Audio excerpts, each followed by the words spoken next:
मांडलं जाण्याची शक्यता आहे। बैलगाडा शर्यत पुन्हा सुरू व्हावी या सगळ्या गोष्टींसाठी एक विधेयक जे आहे आज विधानसभेत मांडलं जाणार आहे।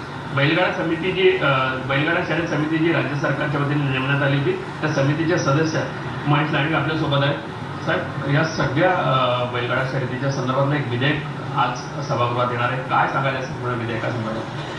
हे विधेयक ही स्पर्धा, ही परंपरा, ही ग्रामीण भागातली संस्कृती नियमांमध्ये यावी याच्याकरता हे विधेयक आहे। आणि काही मध्यंतरीच्या काळामध्ये कोर्टाच्या माध्यमातून काही प्राणीमित्रांनी याच्यावर आक्षेप घेतला होता स्पर्धेवर आक्षेप घेतल्यानंतर बऱ्याच वर्ष या भागातली ही ग्रामीण संस्कृती लोप पावत चालली होती। बैलांचं कोण संगोपन करत नव्हतं, गाई कोण सांभाळत नव्हतं आणि याच्यावर असलेली जी काही अर्थव्यवस्था आहे ग्रामीण भागातील छोट्या मोठ्या व्यवसायाची ती पण बंद पडली होती। आम्ही राज्य शासनाच्या माध्यमातून राज्य शासनाने याच्यात कायदा तयार करावा। त्यानंतर पुन्हा एक छोटासा ब्रेक घेऊया, पाहत IBN।